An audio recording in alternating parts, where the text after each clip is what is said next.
wabarakatuh. Kepareng pamatur kula mugi tenebihna ing tulak sari awrat ngemban dawuh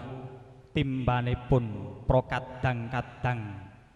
panyangkul gati panyangkul kardi adi upacara seminar sehari Tedak Siti. Tebih saderengipun pamangku ing mbok bilih parang kula maturi samangke kathah sarusiku bau basa solah bawa tebih saking uda-udaing nagari saestu kula tansah nyadong ritadah bedah jolonidi paksama handika sami ingkang nantus sagung pakurmatan ninangkung para sepuh ingkang pinantis sinungkeman jengandika pempun bapa pangarsa Songsong Agung Kadipaten Purworejo panjenenganipun Bapak Dr. Andes Haji Maksumzen MAG para sepuh panyempun Bapak Sukoso DM Ibu DRA Titi Prabandari sajengandika para kadang ingkang pandherek seminar Tedak Siti. Kepareng pamatur kula ingkang piniji angka sepisan angandharaken para kadang paraga ingkang kinarya arsa hang lampahi simulasi Tedak Siti nenggih panjenenganipun Bapak Edi Kurniawan ingkang lenggah tengah menika arat maja kagung panjenenganipun ingkang Eyang Ujang Iman Eyang Sudiarti nalika duk masih Joko sambung tresna kalawan salah satunggaling wanita ingkang pun paring sesilih Palupi Anggraeni ingkang sakmenika kepareng dados garwa enenggih putra pawestri panjenenganipun ingkang Eyang Sugiharto sajengandika panjenenganipun Eyang Siti Mahmudah anggenipun lelumban ing katresnan kathik tinangsulan wujud palakrama dhaup suci saengga ngewuhna wiji talining akrama wujud putra jalu ingkang pun paringi tenger Bagus Evan Fadila Kurniawan ringkeng kalenggah menika duk nalika semanten mijil nalika Respati manis nenggih to Kemis Legi piniji Surya kaping 19 September 2013 tumapak ari menika tumpak Palguna Surya kaping 21 Mei 2011 kathik sinengkalan catur bumi muksweng panembah punang jabang bayi sampun kepareng ndungkap petung condro yuswanipun pramila krentek jroning batin panjenenganipun Bapak Edi Kurniawan Ibu Palupi Anggraeni arsa anumurnaken ingkang putra wenten Bumi Pertiwi kathik upacara Tedak Siti noninggih kalenggan risamangke ingkang kepareng hangembani dukun Ratmaja Tedak Siti noninggih panjenenganipun setunggal Ibu Sulastri Sarjana Pendidikan panjenenganipun Ibu Nuri Solehah panjenenganipun Ibu Heti Martalisna Sarjana Pendidikan saha sanesipun sagung para rawuh para lenggah estungkara gati kalenggah menika babar gelaripun upacara Tedak Siti kawengku dukun arat maja Tedak Siti panjenenganipun salah satunggaling Dwijawati ingkang piniji saking pawiyatan menengah kejuruan 3 Purworejo panjenenganipun Ibu Dr. Anda Titi Prabandari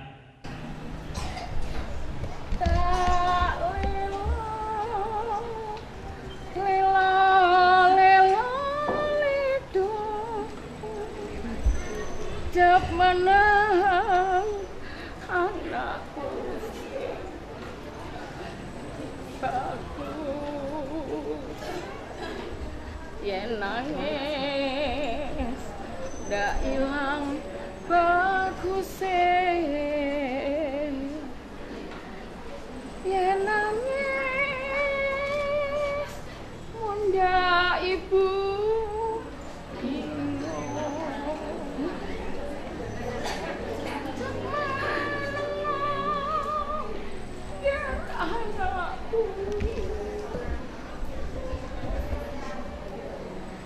bareng-bareng ya Bu.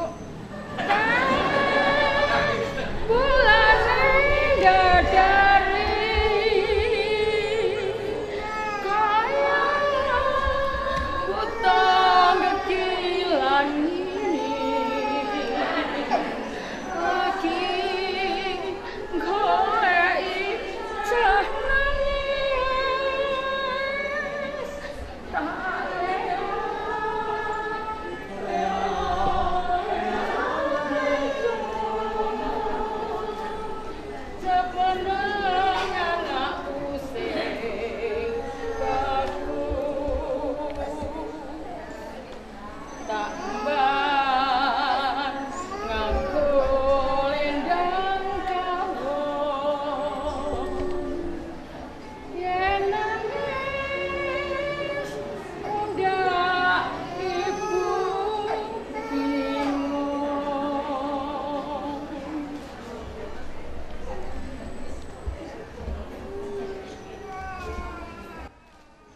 binangka tandha pangabekten ingkang punang jabang bayi dhateng ingkang Ibu Rama kapundhut saking dukun Ibu Titi Prabandari kasta Ibu Palupi Anggraeni karos sigra kalengga menika arsa den sungkemaken dhateng Kanjeng Ramanira sesutresnanipun ingkang Bapa Edi Kurniawan dhateng ingkang putra Bagusira kawengku ing pepangkon Nadyanto ingkang bagus tansah kejer anggenipun nangis kawengku kebak ing sih sutresna dhateng kantun para emban keng musribing ngembani amaringaken unjukan pinangka kagem pratamba hangen-engen ingkang punang jabang bayi genduraosipun ingkang Bapak Edi Kurniawan Ibu Palupi ayo garwanipun Kakang Wong Ayu putrane dhewe mbok sungkemaken marang karsaning Kanjeng Eyang ayo Kang Mas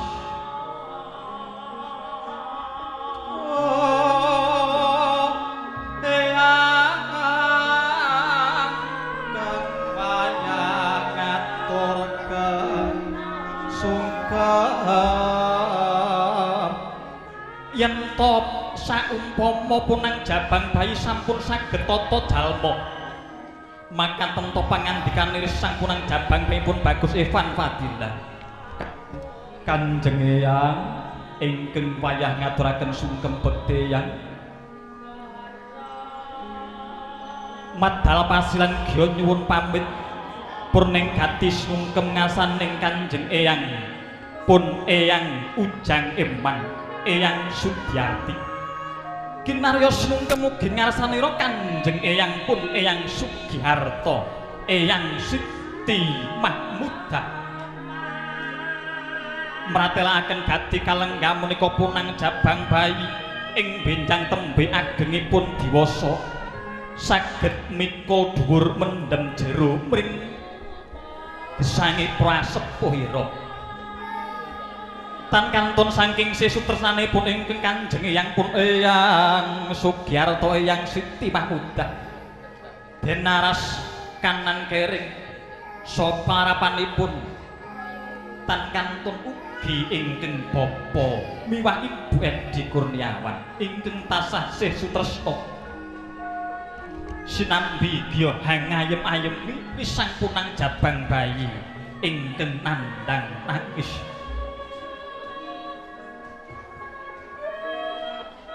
Yayi, ayo Yayi, awit wis nyondung kapitung candra anakmu yuswane margagipun tapakaken ana ing Bantala. Angka sak juga tinabak wenten bumi pertiwi Bantala keng warna reta. Reta ateges abang tegesira kendel pranyata punang jabang bayi kadunungan watak kendel ing tembe anggen upadi jatu diri pribadi gya tumapak wenten ing Bantala bumi pertiwi keng warna seta pralambangira pepadang jagat padang gumelar. Mugya risang bagus putra jalupun Bapak Edi Kurniawan Ibu Palupi Anggraeni ing temben temekaning diwasa sageta dados tepa tuladha mring sak sami-samining agesang bumi pertiwi ingkang maneka warna werninipun anasir patang perkawis agni bumi banyu lan angin mratélakaken kedadosaning manungsa sejatosipun risang punang jabang bayi tumapak wenten Bantala ing awarna biru pranyata wataking banyu setya tuhu yen to muga risak mangke estungkara manungsa kedadosan saking toya ya tumapak ingkang piniji kaping pungkasan sahingga tumapak ing punang jabang basi anggenipun hanjangkah ngantos kaping 7 pranyata mujudaken yen to punang jabang bayi sampun pareng dungkap yuswa pitung candra sigra giya kainggahaken wenten anda tunda 7 sinebat uga anda Arjuna anda keng kadamel saking tebu ateges anteping kalbu bapa miwah Ibu Palupi anggenipun sutresna andidik risang punang jabang bayi minggah tegesipun ing tembe benjang punang jabang bayi kadunungan kaluhuran saged mulya jati mulya tumusing batos tegesipun punang jabang bayi sageta mulya donya mulya akhirat kajen donya kajen akhirat risang punang jabang bayi gya kapandha wenten sana sekawit wenten madyaning pepangkon ingkang bapa miwah Ibu jumeneng ngger anakku bocah bagus ayo iki dimimik dhisik ya ngger yen to saged tata dalma punang jabang bayi estungkara rasa bingah juning penggalih awit kebak ing sesutresna Kanjeng Rama miwah Kanjeng Ibu kapok ganti kalenggah menika wenten pangkoning Kanjeng Ibu awit saking agenging daya pangaribawa sutresnanira Ibu Palupi Anggraeni punang jabang bayi ingkang pijer nangis sigra cetakep datan kuawi nangis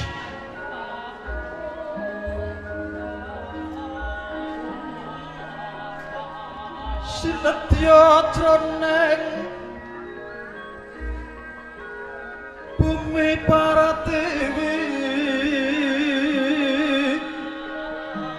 sampun sawega wujudipun kurungan yen to pareng ginambaraken mratélakaken baglaring donya gelaring donya yen tok saklebeting kurungan sampun wenten maneka warni kabetahanipun tiyang agesang.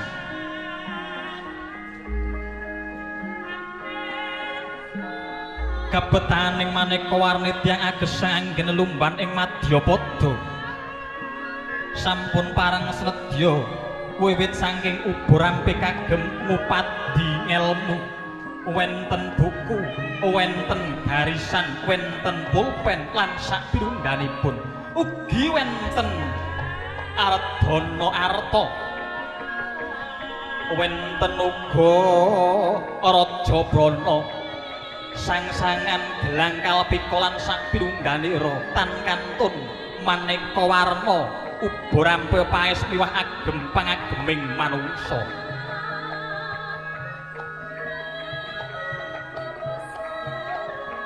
Sampun kepareng kalenggah menika ingkang Bapak Edi Kurniawan Ibu Palupi anteping manah kinarya hanganti ingkang putra manjing salebeting kurungan kawengku wenten salebeting kurungan ingkang palambanging jagat ginelar. Ayo Ger, ayo Ger, aja pijer nangis wae yo Ger. Iki akeh maneka warna dolanan kanggo sira yo Ger. Iya Ger. Den kanthi Rama miwah Ibu kalenggah menika kapondhong dening Kang Ranjeng Rama. Ingkang Ibu Palupi langkung rumiyin kawengku manjing salebeting kurungan. Punang jabang baipun Bagus Evan Fadila Kurniawan ingkang kakanthi ingkang Rama cinandhak ingkang Ibu kacandhak ingkang Ibu kawengku salebeting kurungan kalenggah menika yen to salebeting kurungan sampun kathah maneka warna kabetanipun tiyang agesang sajuga moko sajuga den tingali dening Jan Abagus Evan Fadila Kurniawan. Ger, ayo Ger. Iki milya apa kang ana kene yo Ger? Yen to risak mangke napa to mawon ingkang kapundhut daning punang jabang bayi Evan Fadila Kurniawan. Pinangka gambaraken gegambaraning kados pundhita risak mangke gesangipun punang jabang bayi ndungkat diwasa gesangi Madyapada ngupadi boga milah pawasta tuhu kalenggah menika punang jabang bayi ngasta pistul ing pangajab katemben tumekeng diwasa punang jabang bayi Evan Fadila saged Satyatama ngabdi dhateng negara dadosa satrawatang negara tamtama yen to jaman samenika wujudipun tentara utawi polisi. Sampun purna gading yenira kawengku wenten saklebeting kurungan. Punang jabang bayi pun Bagus Evan Fadila Kurniawan. Aseka pijer nangisipun ya kakanthi Rama dalasan ingkang Ibu. Ayo Yayi anake dhewe kawengku ana ing sana kawit sak ngisoring ron-ronan sing adem ayem. Kadhik pamrih suka basuki ya Yayi. Inggih Kang Mas dineng longon dhisik Yayi. Amrih prayogi inggih pundi dawuh Kang Mas? Jel sajuga kapundhutaken unjukan wujudipun unjukanipun lare nenggih menika ta susu botol.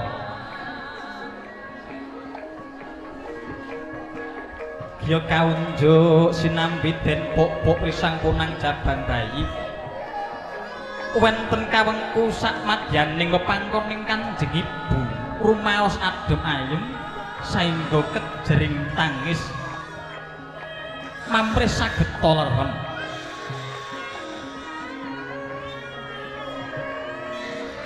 Kadhe kalenggah menika punang jabang bayi sampun pareng kawengku purning gati salebeting kurungan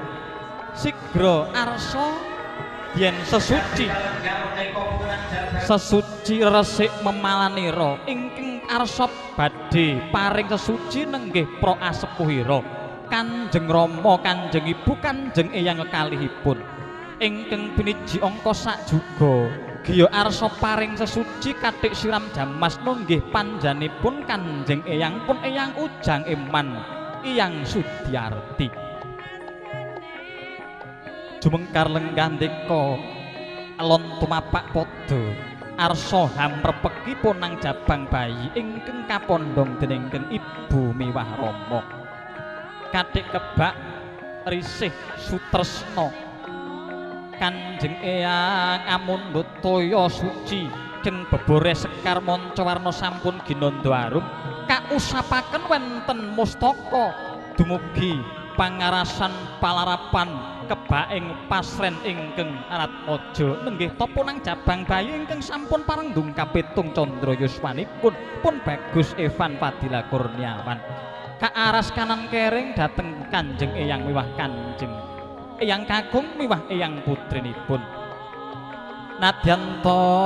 pijer-kejer nangis punang jabang bayi nang awit saking tandha tresnanipun Kanjeng Eyang kekalih anggenipun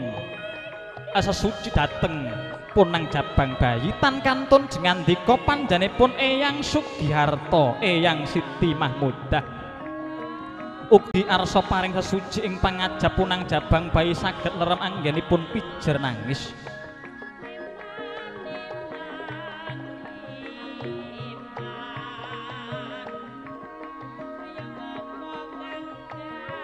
kadhe japa mantra pun Eyang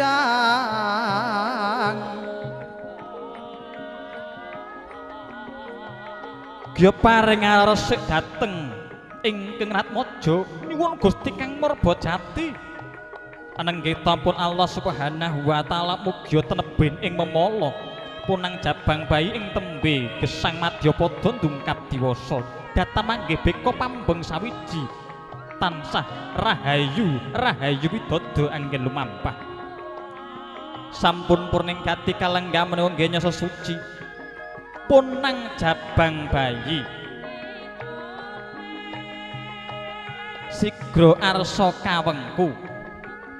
punang jabang bayi kinarya arsa kawengku manjing saklebeting patunggon saklebeting tilam sari kinarya sesantun busana ginentos busananipun lan tumapaing padha nyar lumaksana pun Bapak Edi so Ibu Palupi ayo yayi monggo Kang Mas kadherekaken kakang sinigek murwing gati munggel Kang Jinawi pambanguning kula warga yekti aduh angger iku perlokna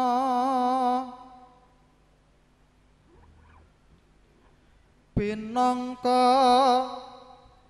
kudangane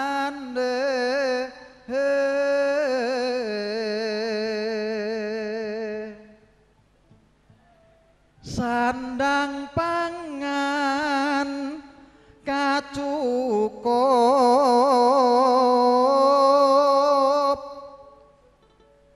ngudi kawruh bakal mumpuni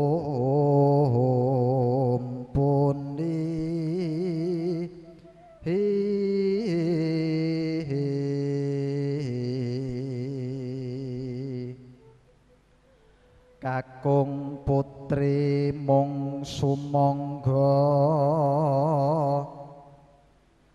amre sambada kaangkaha namung kalih hayu-hayunis kala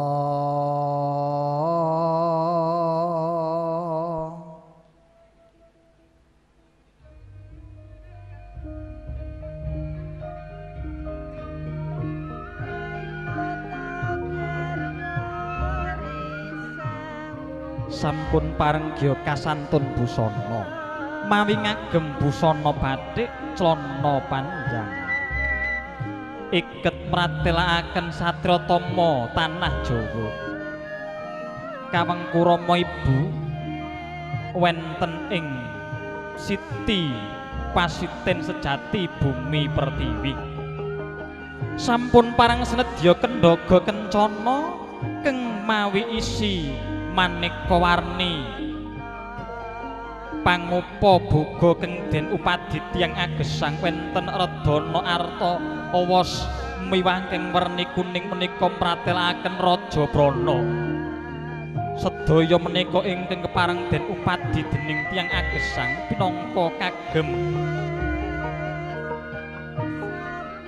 lelumban ing jagating bebrayan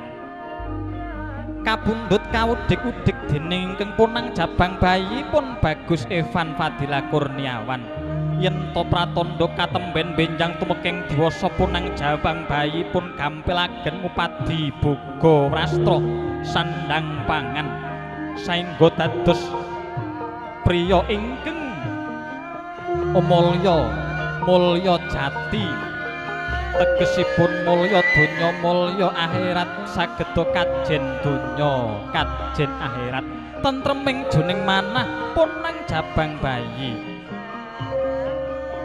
anggenipun angasta maneka warna pagesaning manusa keng den upadi wenten kendhaga kencana sigra purning gati punang jabang bayi kapundhut kawengku wenten pepangkoningpun Rama dalasan inggih Ibu ritan kantun gati kalenggan menika ingkang Kanjeng Eyang Kakung Eyang Putri kekalih kinarya arsa paring dana weweh duk jaman kina wujudipun sawuran ingkang pun sawuraken wenten Redana Arta miwah keng werni kuning menika mratelaken Raja Prana ingkang den sawuraken kaparanaken dhateng sedaya kewala prakawula ingkang sama hambetahaken ing pangajap punang jabang bayi katemben diwasa anggadhahana watak ingkang suka tetulung watak ingkang suka dana driyah dhateng yang sak padha-padhaning agesang maneka warna menika Raja Brana miwah Redana Arta ingkang saged hanampi mugia ugi hanampi rejeki ingkang makathah-kathah tinumpa-tumpa tinumpal-tumpal dhateng para samudanipun sampun pareng purning gati lampahing babar gelar diparastawa sinawur Redana Arta Raja Brana pinangka pratandha yen to keluarga menika sedaya sama suka dana driyah nyang sak padha-padha Yayi garwanipun Kakang Wong Ayu tos pundi Kang Mas iki jago Yayi inggih menika sawung jago ya Kang Mas iki tak cekel mengko arep tak culke tak burke pinangka pratandha juning batinku batinmu ya garwanipun Kakang Wong Ayu yen to memala ingkang manjing wenten angganing jabang bayi anakku anakmu bisa ilang tundane bisa anakku anakmu mulya jati jati temah minulya Yayi inggih Kang Mas kula namung derek sendika kersa panjenengan Kakang monggo kadherekaken manjing ing plataran manjing ing alun-alun Kang Mas monggo ayo Yayi tumapak ing punang jabang bayi keng kawengku dening Kang Rama Ibu giya tumurun saking sasana kinarya mijil saking pidalem manjing ing tengahing alun-alun ingkang sampun hangasta sawung jago nenggih panjenenganipun ingkang Bapak Edi Kurniawan bapa punang jabang bayi ingkang Ibu Palubyanggreni tansah kathik sih sutresnanira hamba pong hamengku ingkang putra kakungipun kadherekaken eyang putri kekalih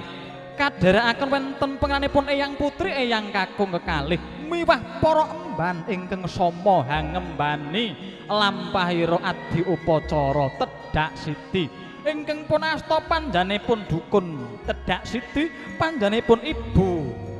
Doktranda Titi Prabandari.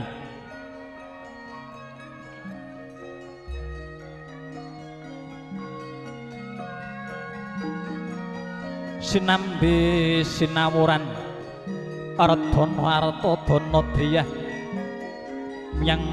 sagung parawuh pratelaken pratandha prakawula ingkang sama hanampi Dana Driyah saking Barat Ageng warga panjenenganipun Bapak Edi Kurniawan ingkang gati kalenggah menika harsa gya asa nglampahi adi upacara abur-aburan kinarya harsa nglepasaken sawung jago ingkang kaasta jago menika arsa den lepasaken wenten ing pelataran wenten ing alun-alun risak mangke sok sapa sintena ingkang saged nyepeng jago menika mugia sempulur rejekinipun yen to kersa hangingah saged ngrembaka jago sanesipun saged kathah sampun paripurna lampahing adi upacara Tedhak Siti bapa saha ibu linangkung para sepuh ingkang winantu sagung pakurmatan Bapak Sukoso DM panjenenganipun Bapak pangarsa Dinas Pendidikan sojengandika panjenenganipun para pandherek babar gelaring upacara Tedhak Siti sampun paripurna pungkasing atur saking kula pambyawara Assalamualaikum warahmatullahi wabarakatuh nuwun kawula nuwun.